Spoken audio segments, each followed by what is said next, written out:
Assalamualaikum warahmatullahi wabarakatuh.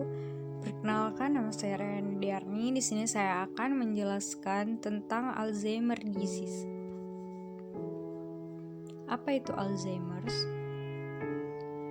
Penyakit Alzheimer adalah penyakit otak yang mengakibatkan penurunan daya ingat, kemampuan berpikir dan bicara, serta perubahan perilaku secara bertahap. Kondisi ini banyak ditemukan pada orang-orang di atas 65 tahun.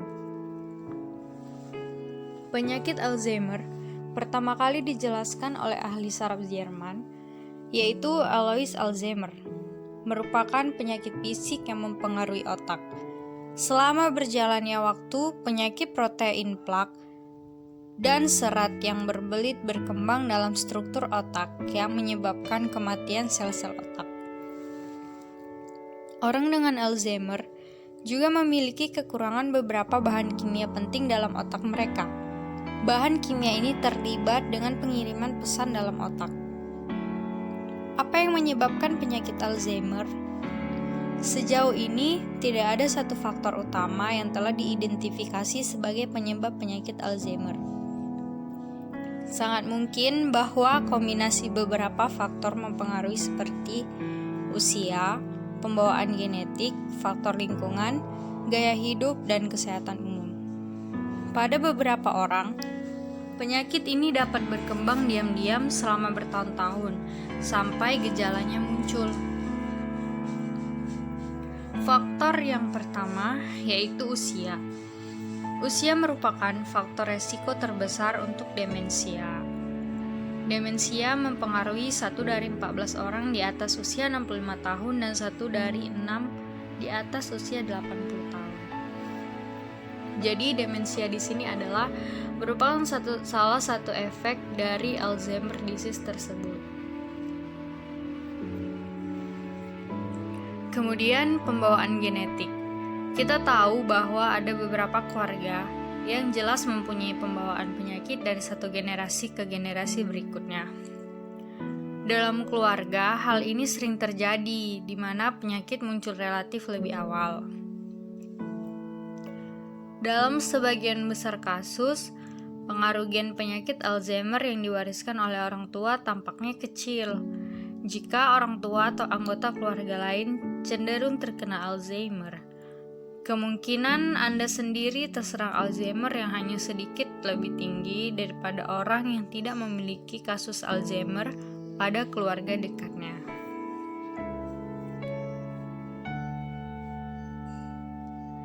Oke, penelitian juga menunjukkan bahwa orang yang merokok, memiliki tekanan darah tinggi, kadar kolesterol tinggi, atau diabetes memiliki peningkatan resiko perkembangan penyakit Alzheimer. Anda dapat membantu mengurangi resiko dengan tidak merokok, makan diet seimbang yang sehat, dan melakukan pemeriksaan tekanan darah, serta kolesterol secara rutin di usia pertengahan. Menjaga berat badan dan gaya hidup sehat serta menggabungkan kegiatan mental dan sosial juga akan membantu. Jadi di sini sangat penting bagi kita untuk menjaga pola makan agar hidup kita itu selalu sehat dan terhindar dari penyakit. Salah satunya yaitu penyakit Alzheimer. Kebanyakan manusia di masa mudanya itu terlena, tidak mempedulikan kesehatan. Maka dari itu, ketika usianya menginjak usia pertengahan dan seterusnya atau lansia, beresiko tinggi terkena penyakit-penyakit yang mematikan, namun tidak terdeteksi dari awal. Kemudian, terapi apa yang harus dilakukan untuk penderita Alzheimer ini?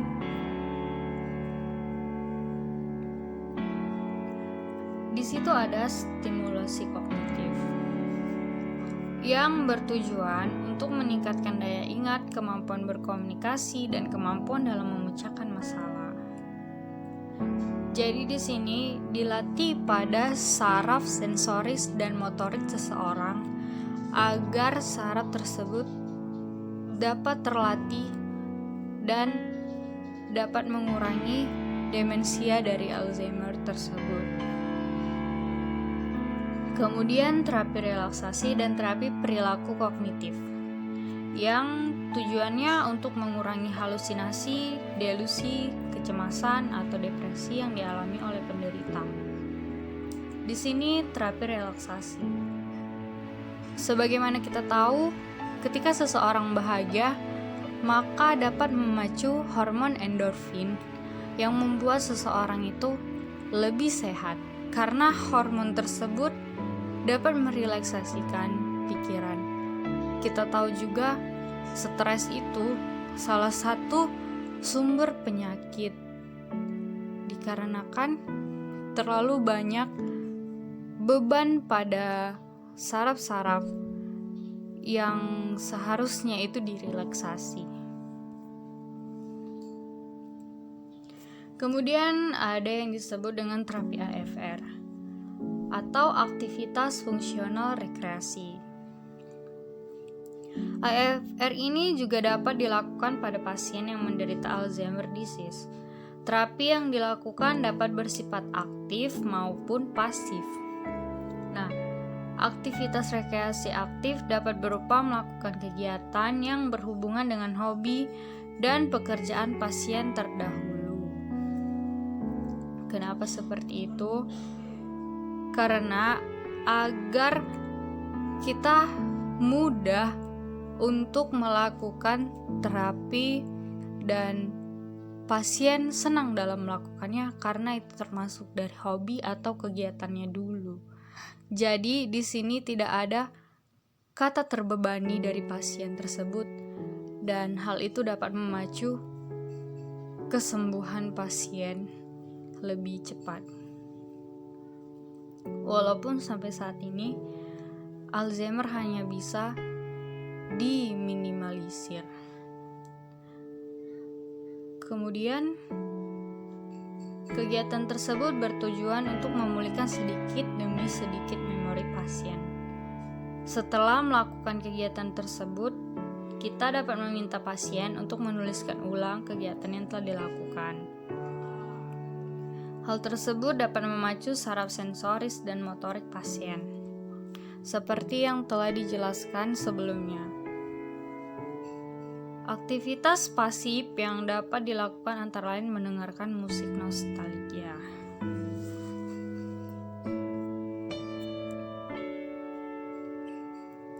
Kemudian di sini ada cara mencegah penyakit Alzheimer.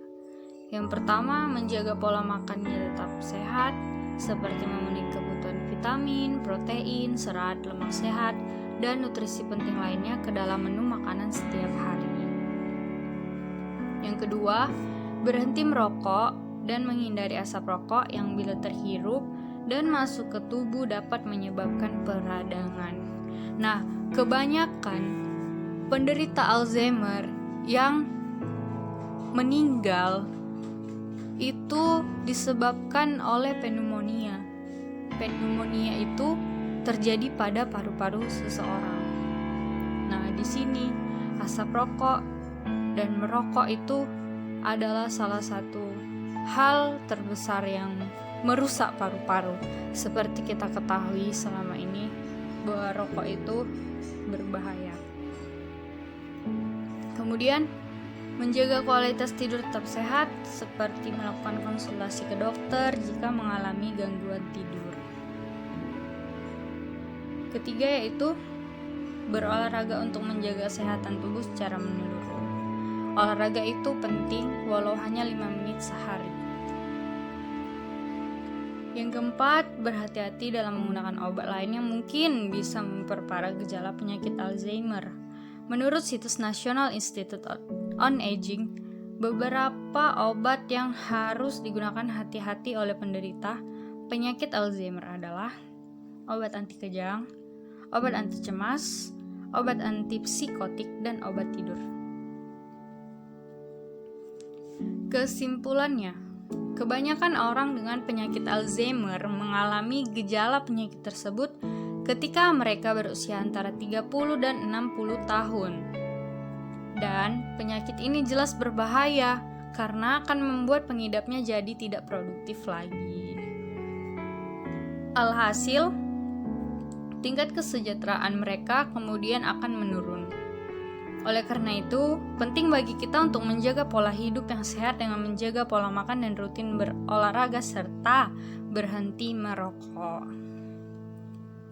Ketika seseorang mengalami kesejahteraan yang menurun, maka orang itu akan mengalami stres. Stres itu dapat mengganggu kesehatan seseorang. Seperti yang saya sebutkan tadi. Hormon endorfin itu perlu bagi kesembuhan setiap orang dan kesehatan setiap orang. Maka dari itu, mulai dari sekarang, mari kita jaga kesehatan kita dan dengan menggunakan pola hidup yang sehat juga rutin berolahraga, serta hindari hal-hal yang memiliki mudorot bagi tubuh kita. Oke, terima kasih atas waktunya untuk menonton video saya tentang Alzheimer disease ini. Jika ada kesalahan kata, maka saya mohon maaf. Di sini juga saya masih belajar dalam mengembangkan ilmu-ilmu dari kesehatan. Terima kasih. Assalamualaikum warahmatullahi wabarakatuh.